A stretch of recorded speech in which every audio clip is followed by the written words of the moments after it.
This is Guardian Radio, your station for up-to-the-minute news, intelligent, interactive, and engaging conversation. 96.9 FM. The views and opinions of the hosts and guests are their own and do not necessarily reflect the position of the management and staff of Guardian Network.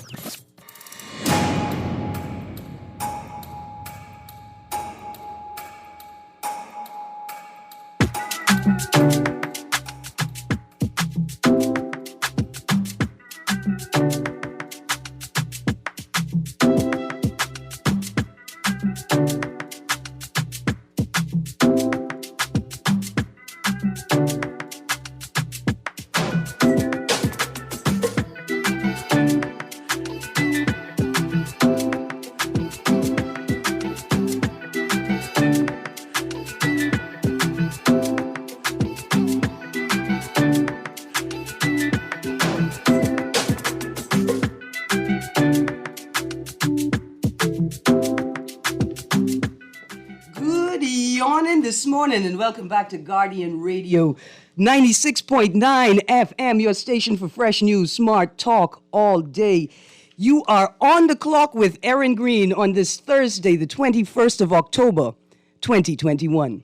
On the clock, we engage organizations, institutions, social and cultural leaders, and ordinary people to better understand the impact of public policy, private sector development, and emerging social and consumer trends.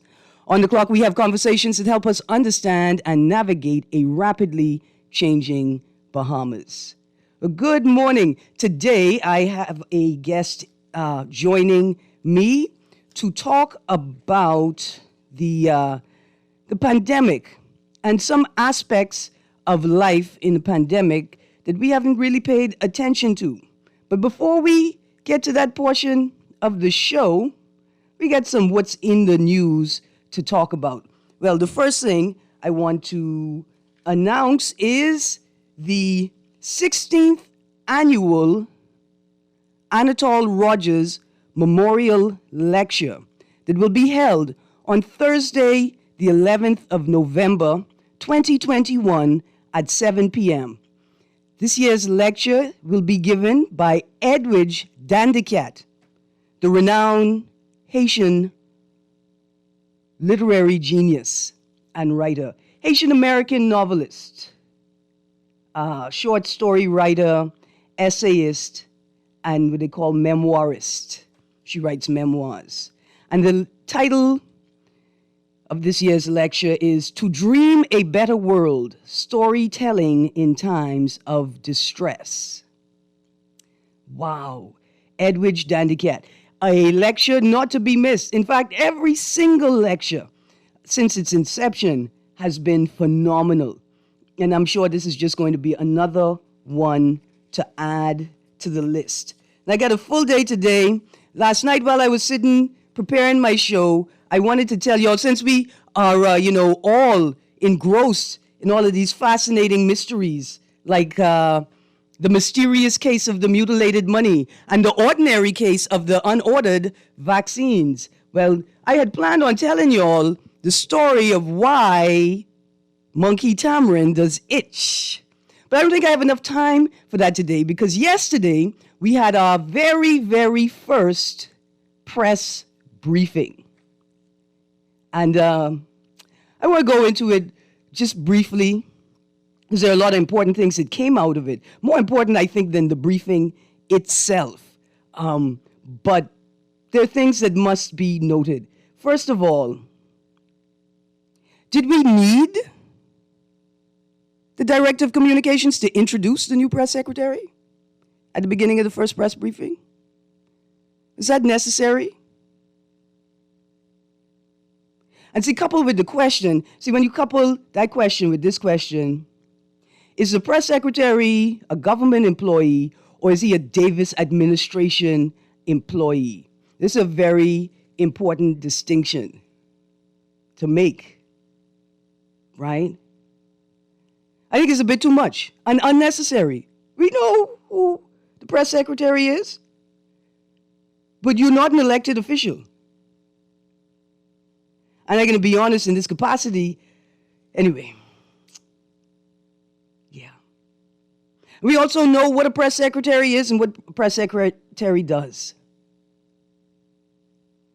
See, to me, it was concerning to me because governments are continuous. It's administrations that change. And so the question, is this press secretary a press secretary for the government or for the administration, is very important. And see, when we double back to another question, right? Is it really a new day? I'm not sure if the Davis administration understand the extent to which their own party campaign was compromised within the first few weeks of its appointment as the new government. For surely, nobody thought when you said it was a new day that we would see the return of individuals like Jerome Fitzgerald.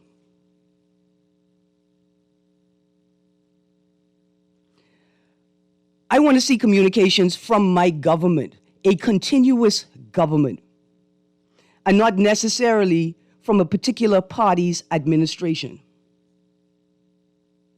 Because it felt like the press secretary was really doing a very good job of trying to sell the government's agenda. And I'm not quite sure that's what a press secretary's job is. But there were some very interesting and important issues that were covered in that press briefing. I think it was it was a relatively decent press briefing, besides the sort of air of mimicry of global North practices and things like that.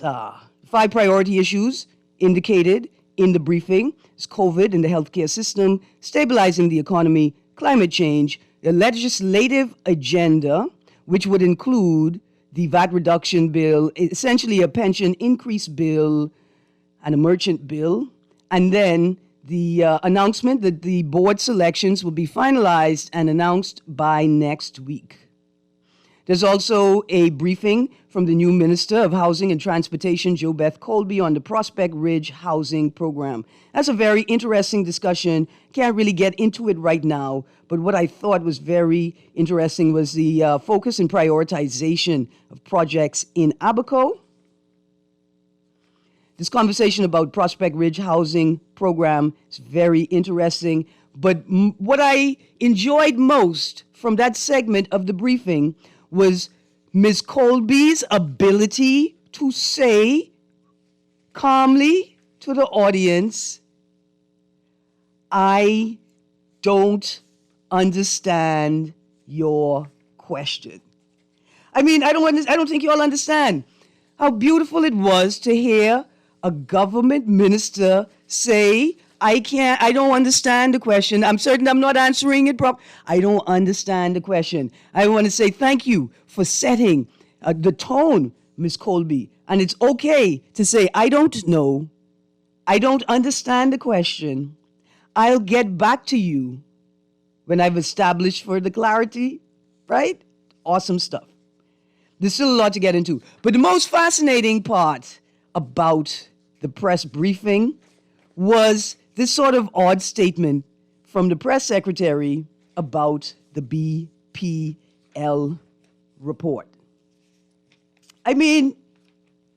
Listen, if you've been listening to me on the radio, I wouldn't even say follow, right? If you've been listening to me on the radio for the last few years, you will know that it sounds like I'm so jealous of BPL, I won't wait there, but it's not that. I have just been following BPL and BEC and the development of the management at those institutions, because they sort of two separate, entities, because I grew up in the blackout era. I grew up in a time where you had to plan your life around the fact that you don't know when the power is going off, but it most certainly is going to go off. So these things are very important to me. And I'm just going to read the quote. I got to find it again. It's just so fascinating. A quote from the press secretary. This is what he said at that briefing.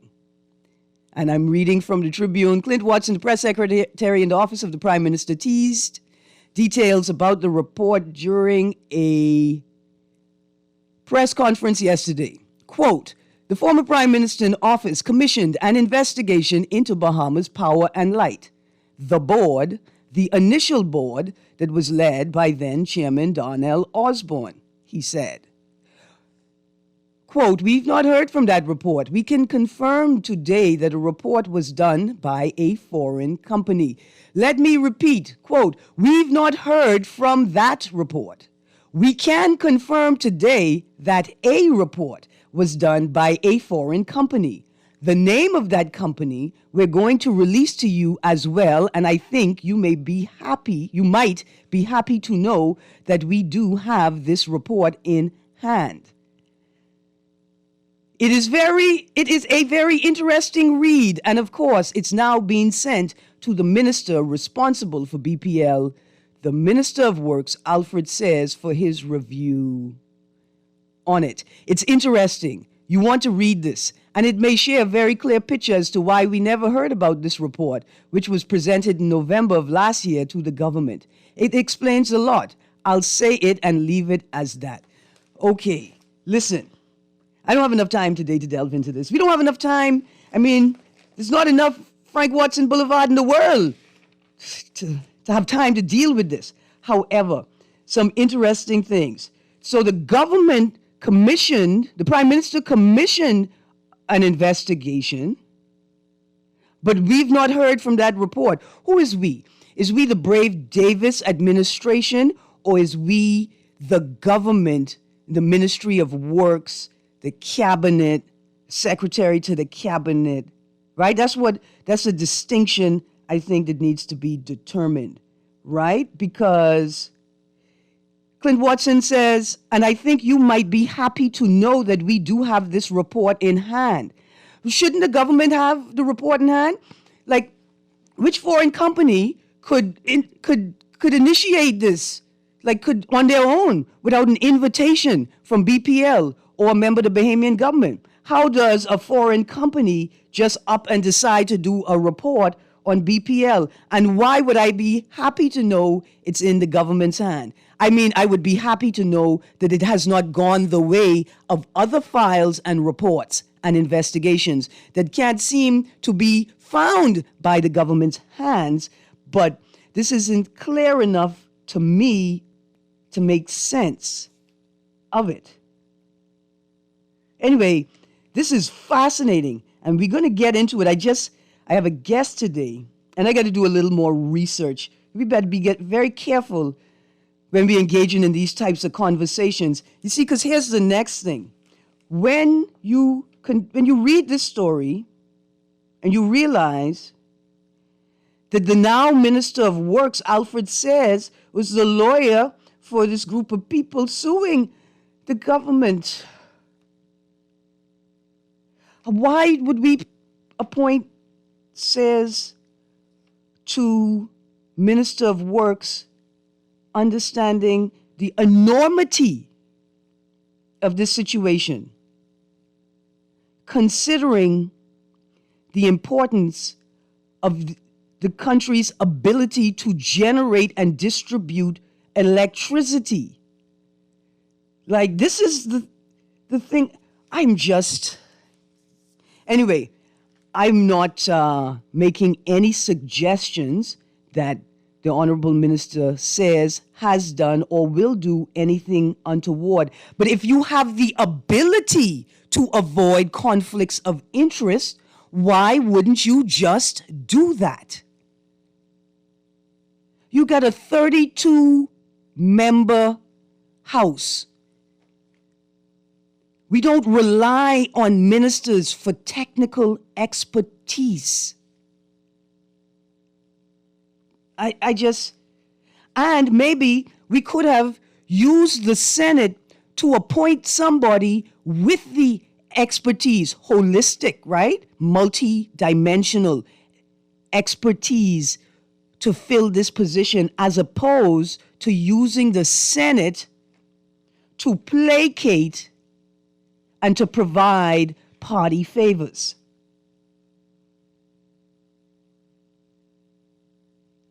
We got to just spend a little more time interrogating the work in front of us critically.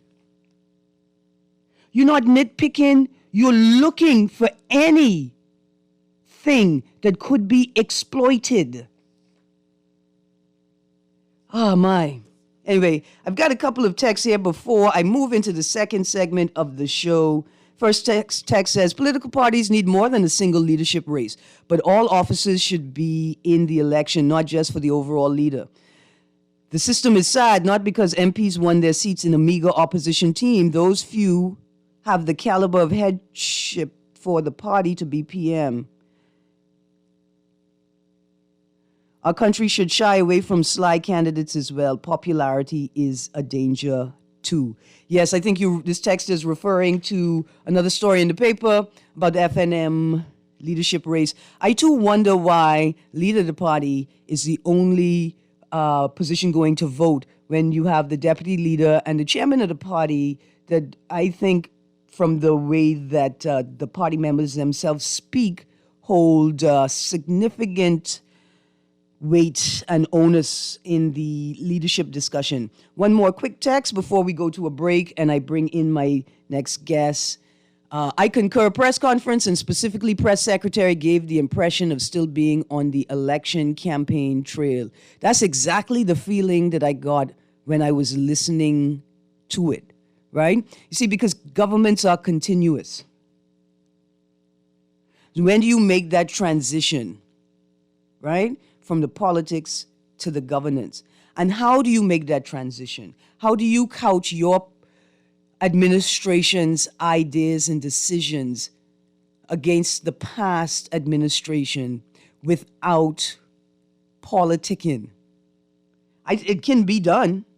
It can be done. There's another quick text. Good day. There will be a full FNM convention in February. So I've been told. I know. I hear that. And that's cool too. But if this particular convention is about leadership, right? Then aren't the chairman and the deputy leader sort of equally complicit or liable or like responsible for leadership and pushing the party forward?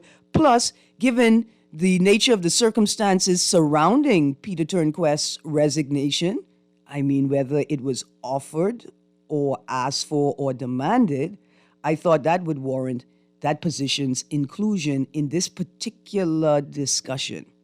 But we're not talking about that today. Arlington, let's go to a break. And when we come back from the break, I'm going to bring in my guest from the Ministry of Social Services and Urban Development. Stay tuned to Guardian Radio 96.9 FM. We will be right back on the clock with Erin Greene.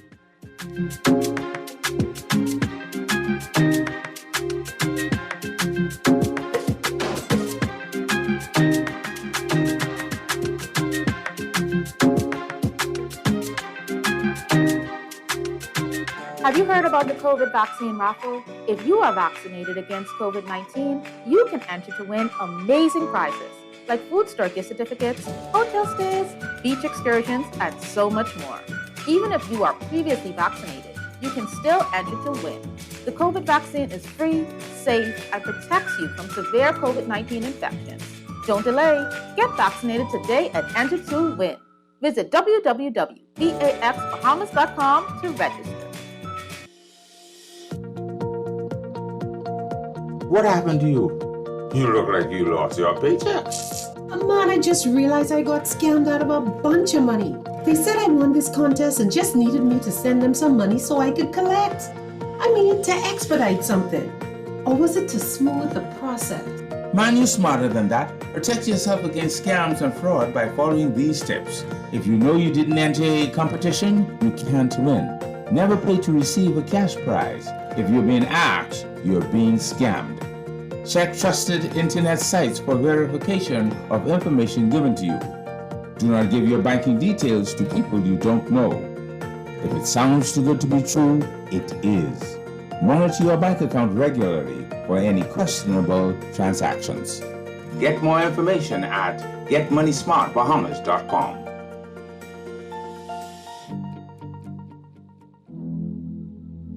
I've been representing all my life. I'm getting ready to make it count this time. Census 2021 for your family line. You better get ready. It's about that time. So tell mama to be ready. Tell it to the whole family. The rock the top for two. The count depends on you. So tell Ted to go tell below. Mark it down on your calendar. Census 2021. This one's for everyone. This is Guardian Radio, 96.9 FM. Fresh news, smart talk, all day.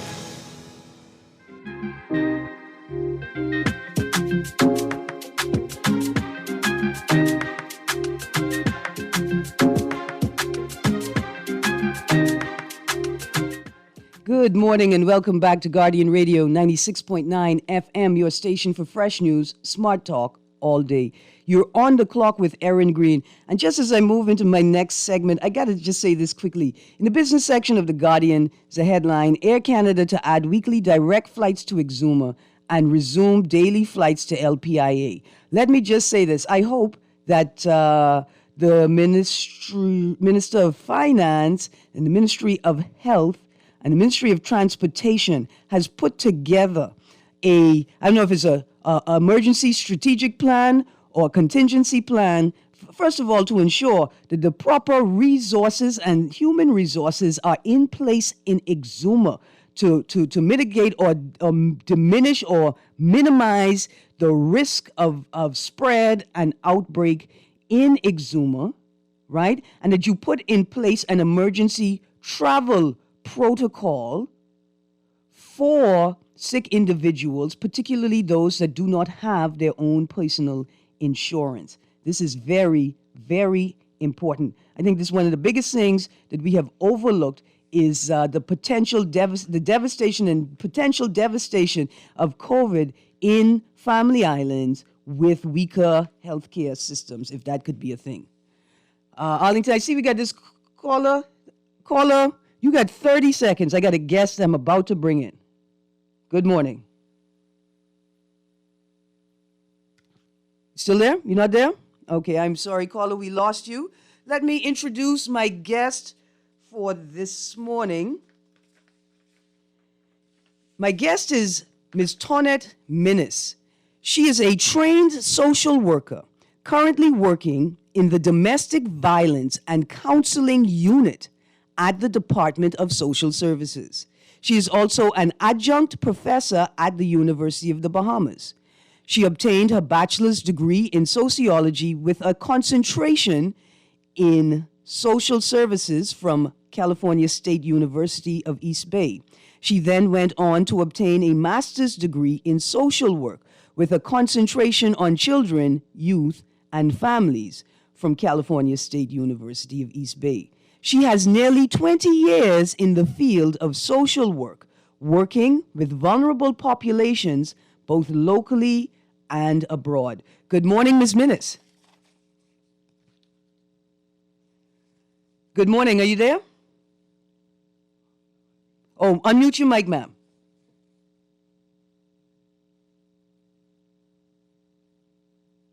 Ah, boy.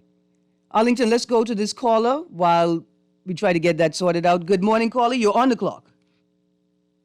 Hello. Hi, good morning. Morning. May I speak with Empress, please? You have called the wrong... I mean, like, I am an empress. Rastafari. But you called the wrong station. Sister family, but wrong station. Ah, boy. Sorry about that, ma'am. I wish you had been following. We could have had a conversation. Another text says, morning, when will we get things right? Corruption is the rule of the day, but we need to see the shift away into transparency. We need to stop us and them story. So you're saying that we need to change the way that we engage and talk about corruption? We need to change this us versus them? I agree with you. A big part of it is of our inability to deal with corruption is the way that we approach it and the perspective that we approach it from.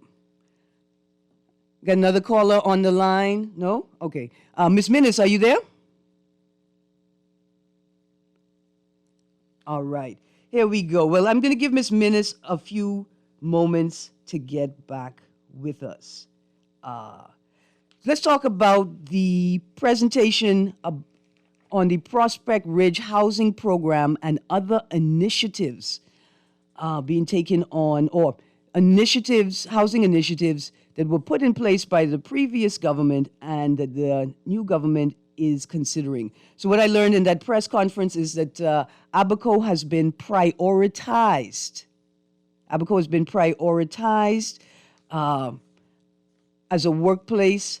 The first initiative, there is a 21-lot subdivision in Spring City that they are currently working on. Other lot sites are Central Pines and Sands Cove, even though they didn't indicate how many actual lots would be available in those two other sites. I just want to say, if Ms. Minnis is listening, perhaps you could try the toll-free number that I sent you. That's an easier way to communicate. And then when we go focus on Prospect Ridge, this was a very interesting discussion. What Ms. Colby, the Honorable Minister Colby, indicated was that the Prospect Ridge development project had not progressed sufficiently to be able to determine viability, even costs and timelines, that the government couldn't commit to the previous administration's costs because, as Ms. Colby said, no data or actual master plan exists. And the selection process has been temporarily halted till viability and costs have been determined. Now, we see in the paper today that the Senator Gardner has indicated that that is not necessarily the truth. I really would love to see further investigation, or at least to continue the conversation so we can clarify what exactly has happened. You see, because as far as I'm concerned, when the Senator Gardner says in the paper that this project is to essentially assist a category of people who were barred from ownership or faced great barriers from ownership, I'm trying to think what's happening here, because this is a high-end housing development. This isn't a low-end, it's not like the low-cost housing program, or certainly it shouldn't be, right? I don't understand how this category of people have been marginalized from home ownership. Just 1 second, Arlington. My guest is saying that the Zoom platform won't allow her to unmute herself. I got it. All right. So it goes on. Ms. Colby went on to talk about the Carmichael subdivision project, and that is moving along. They are currently working on completing the roads. She also indicated that there are other parcels of land available for assessment for housing initiatives by the state. An important question that was asked was, has an overall budget been determined for the entire housing initiative, government's housing initiative, and that hasn't been determined yet. And I thought that was a very impressive showing for the first press briefing of a new minister. I thought that she handled questions soundly, and again, I want to reiterate that there's nothing I appreciate more than a minister that could get up and say, look here, I can be honest with you, I don't think I understand your question. Could you reiterate it? And a minister that says, hey, when I speak, I want to speak with clarity, and I don't want to make statements when I know that I don't have all of the information necessary for that statement.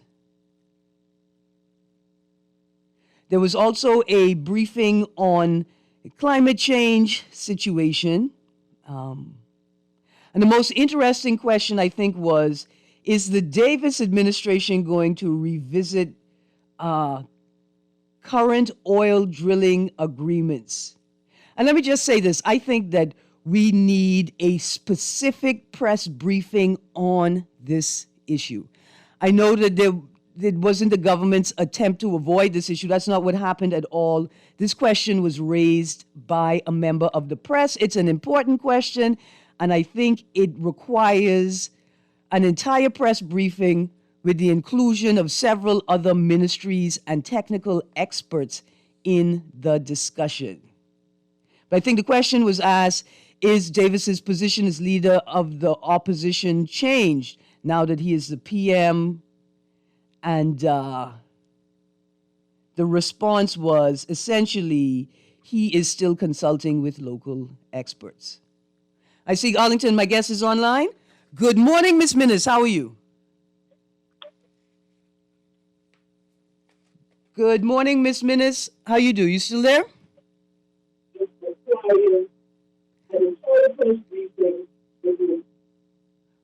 Somebody has their radio on. I think I just heard my voice muffled. Oh boy, Miss Minnis, I am so sorry. Keep trying, Arlington. Let's get to that caller on the line. Good morning, caller. You're on the clock. Good morning, Ms. Greene. I listen to you every morning. Yes. But in particular, after that press briefing and the fact that the Minister of Housing, in my opinion, did a splendid job the way she dealt with the press on housing matters. Mm-hmm. But what I am intrigued by the fact that you mentioned this morning with respect to oil drilling in the Bahamas, you definitely need a... I lost you there. Go on. Okay. Oh, good morning, Miss Minnis. That's you on the line. How are you? I'm good, and you? I am good, thank you. I am so happy. I'm so happy to have you here. Sorry for the technical difficulties. We can blame them on my Chickchanis. I did not pay them this month. Sometimes they get disgruntled. How are you? Well, thank you. I'm glad to be here to talk about this issue we're going to sort of dig into today. Absolutely. And again, Ms. Minnis is a trained social worker currently working in the Domestic Violence and Counseling Unit at the Department of Social Services. Well, Ms. Minnis, let's start with please tell me what it is that you do and what you've come to talk to us about today. Well, I'll start with what I want to talk about, and the issue of domestic violence, in that October is Domestic Violence Awareness Month internationally. And so we've been doing seminars. We've had a seminar, and we've been making appearances with different NGOs to sort of talk about this issue and raise awareness throughout the public. And so what I do is survivors of domestic violence will get referred to us from various different entities, via the courts, the police, NGOs, and we sort of help them to navigate their situation, whether it's going to the court to file for a protection order, or finding them any temporary housing, or working with them with relatives to relocate to different places, or sometimes they've gotten out of the situation, but they just need counseling. They need someone to help them to heal from the trauma of domestic violence, and so that's what we're there to do.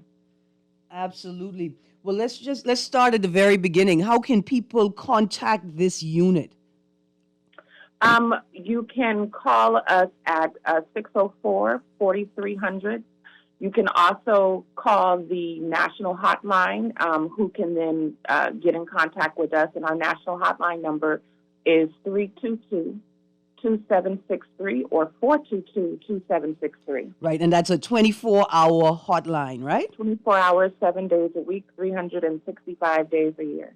Awesome, that's awesome. Let me just throw in here right now that the Bahamas Crisis Center also has a 24-hour hotline, and the number for that is 328-0922.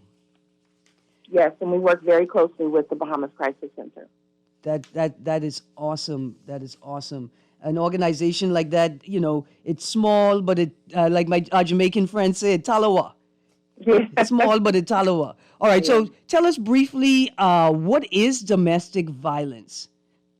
So domestic violence is any form of violence or discord that happens in a domestic situation where You're living in the same residence, you have a personal relationship, and that could be a romantic relationship, but it could also be a familial relationship where you have family members who have discord, who are either fighting physically or there's verbal fighting.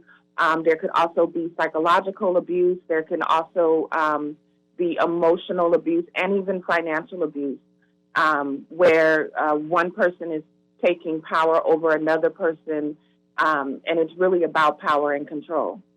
Absolutely. So, in that sense, in the household, typically everybody is at the same level in the hierarchy of power, except for children, right? Like all the adults are the same except for children. How do we talk about young people in the household and domestic violence? Do we consider abuse against young adults and young people older than children domestic violence? Well, it depends. So if it's an adult who's perpetrating the violence on a child who is under the age of 18, that's child abuse. Okay. Regardless if they're not a small child, if they're a teenager or an adolescent, that's child abuse. So that's different than domestic violence. But we also see where teenagers who are in relationship with each other, there can be violence in those relationships. And actually, the Crisis Center has a campaign called Healthy Relationships, where they go into the high schools and they teach teenagers what it is to be in a healthy relationship so they can recognize when they're not in one. Absolutely. Okay, so in your intro, it says that you've worked with vulnerable populations for nearly 20 years. What is a vulnerable population, like in the sense of this work? So it's a population that really is impacted in terms of their power to move themselves out of their situation. So they don't have the financial resources, or they're not, for children, they're dependent on someone else to take care of their needs. And in the case of a domestic violence situation, most times that victim is dependent on the other person for their needs, either financial or housing needs, or a lot of cases we see with foreign wives who are married to Bahamian men, or even foreign men who are married to Bahamian women, who the spouse uses their immigration status as a form of control. So it's any population that doesn't that is dependent upon another for their needs to be met, and they don't have the full resources available to them to meet their day-to-day needs. Wow. And so in the Bahamas, like in our sort of local context, which categories of people do we find are the most vulnerable to domestic violence? Women are most vulnerable. They are disproportionately impacted by domestic violence. So that is the greatest population that is impacted. And then when you think about violence as a whole, you have children who are also very vulnerable to violence.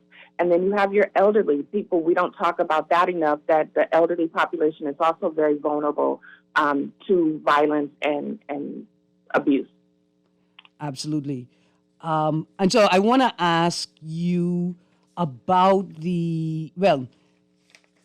I want to ask you 1,000 questions, but I also want to give you the space to share what you think is important for us to know, to be aware of, and to talk about.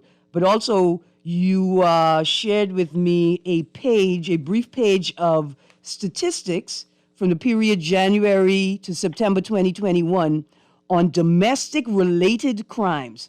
So I want to ask you to start by telling us what exactly is a domestic-related crime. See, because I never thought I'd say this out loud, but I think my mother is teeth my mangoes. And I think that's a domestic-related crime. And I want to call somebody. Well, yeah, so a domestic-related crime is a crime that would happen between two people who are in some sort of relationship. And it could also be something where they had to come to a home and deal with a situation. So it has to do with the individuals being in some sort of intimate relationship, and that doesn't have to mean sexual. It could just mean between family members. That's an intimate relationship. So that's what domestic means. Okay, and so the crime doesn't have to necessarily take place in the home or domicile. Right. It could be between two people that are either in an intimate relationship, romantic, or live in a domicile together. Right. Okay, all right. And so what are some of, well, I'm looking at the stats, and when I looked at the sheet, I was surprised. So some of the crimes listed here are murder, attempted murder, assault with a deadly weapon, and there's a long list of crimes. And then we look at domestic reports, and it says general. What does that sort of mean, domestic reports? I don't know. And when I got that information, we were reaching out because we had gotten it from a source at the police, from the Royal Bahamas Police. And so we were waiting back to get some clarification on that general. I guess if it doesn't fit in any of those other categories, then they would put it there. I get you. Yeah. So now the sheet that you sent me is also has a comparison of the crimes that were reported in 2021 versus 2020. And both of these years are what we're going to call pandemic years, right? Right. We are in the pandemic.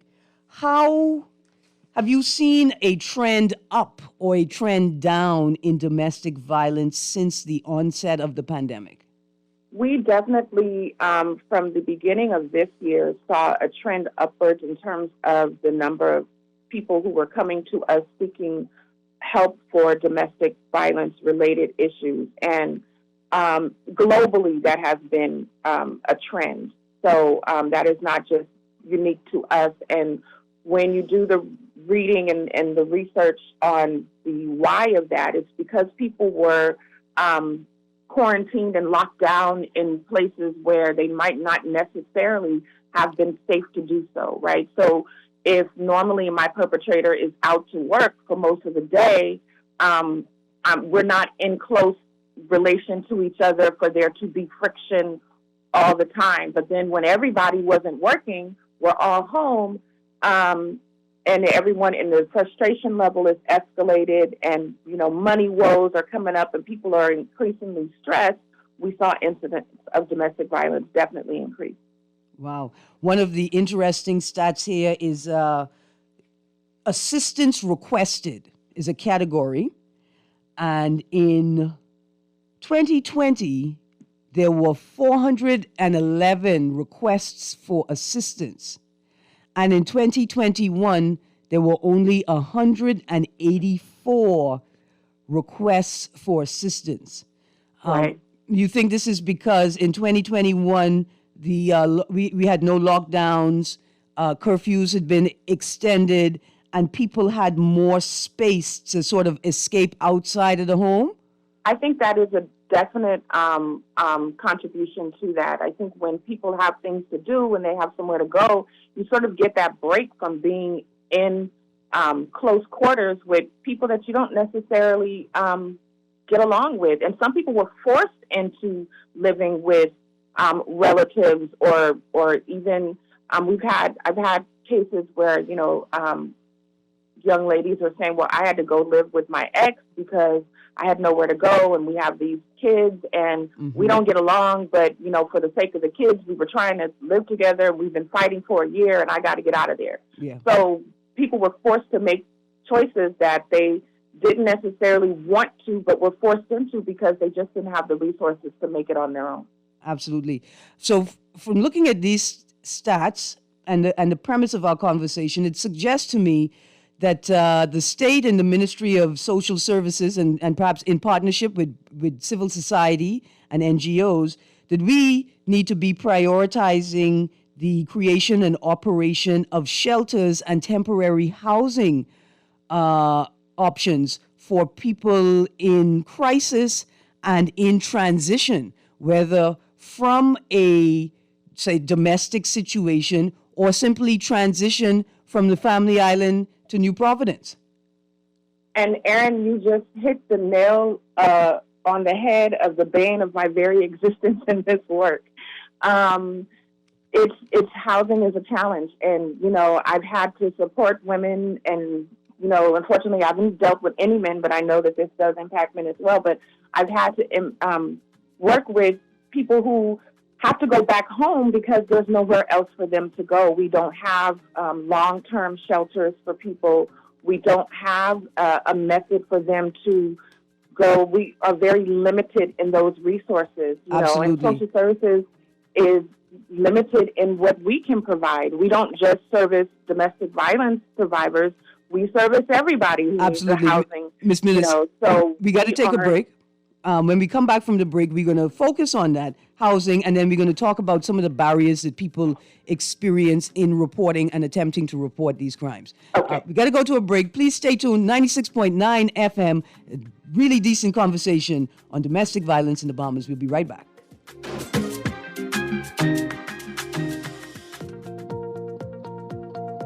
What happened to you? You look like you lost your paycheck. Man, I just realized I got scammed out of a bunch of money.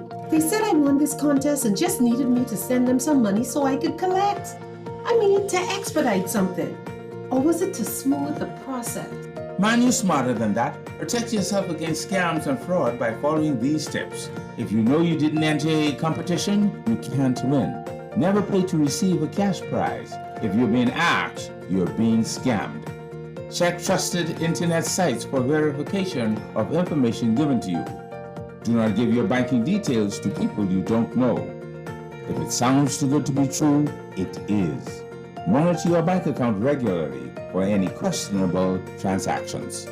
Get more information at getmoneysmartbahamas.com.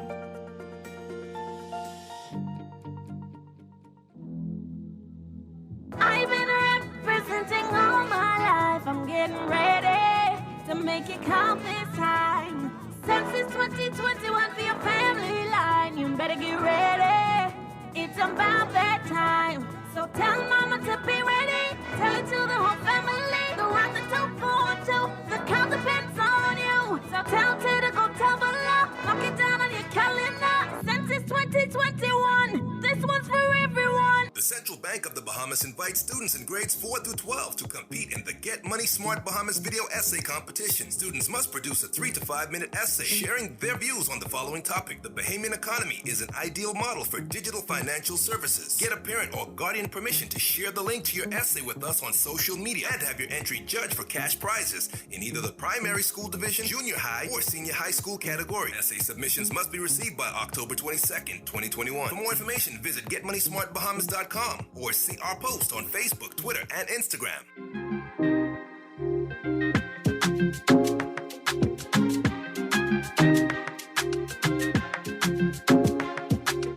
Good morning and welcome back to Guardian Radio 96.9 FM. You are on the clock with Erin Greene, and I am speaking to Ms. Tonette Minnis. She is a trained social worker, currently working in the Domestic Violence and Counseling Unit at the Department of Social Services, and she's an adjunct professor at the University of the Bahamas. Now, Ms. Minnis, you have now been officially declared a national resource, and I'm going to encourage you to encourage other people to reach out to you because you are very knowledgeable. So let's talk about some of the barriers. Why are some of the reasons that people are not reporting domestic violence and domestic-related crimes? Well, I think there's some systemic issues with the reporting process and some of the elements connected to it. One of the greatest things or the biggest complaints that I have gotten is one of the practices, I don't know if this is standard, but having to sit in a room and confront your accuser while you both are questioned, or confront the perpetrator while you both are questioned, which is something that's done as a practice of the police in some way, shape, or form. And I think that while, we understand that may be a practice, it's something that we need to look into the impact on the psychological impact on the victim, having to go through that. And a lot of people decide not to move forward because they don't want to go through that process. Absolutely. There's also a whole nother can of worms, and we probably talk about this another time in terms of same-sex couples who try to report domestic violence and they're not taken seriously. Okay. So that's another barrier as well. All right. Now, Ms. Minnis, as you've noted, we are completely out of time. Yes, indeed. I will have you back on, and let's plan for next week before International Domestic Violence Awareness Month has passed. Yes, and I'm sure, and then we'll have some space to open up the line for questions. Please give the audience your contact information or the contact information for the unit in the Department of Social Services. Yes, so if you require additional information or you know someone or are someone who is in need of assistance in a domestic violence situation, you can give us a call at 604-4300. And we are located in the Sunshine Plaza on Blue Hill Road, upstairs in Building B in the Sunshine Complex, which is the same complex as the main social services headquarters. Absolutely. Thank you very much, Ms. Minnis. I'm all out of time. I got to go. And I want you to hang up the phone because I don't want you to be on the phone line when I tell the police that this sounds ridiculous. Certainly, you could not be forcing victims of crimes to sit across from their accuser. And I've been told that there's the suggestion that the accused has the right to face their accuser. But that happens in court. That happens before a judge. I tell you, hang up the phone from a Miss Minnis. That happens before a judge. That doesn't happen in an interrogation room. That is a vile and heinous process, particularly knowing that you use it for victims of rape and sexual abuse as well. It is certainly something that doesn't warrant. It requires interrogation. See what I did? That requires interrogation, not the victim of crimes by the accused. Anyway, I gotta go. I'd like to thank you for your patience. It's 11 o'clock. That means Levon Miller and Unleashed is up next. So thank you for staying tuned to On the Clock despite our technical difficulties. And I will attempt to bring Ms. Minnis back on next week so we could investigate and interrogate this scourge in our country called domestic violence. Have a great day, Bahamas.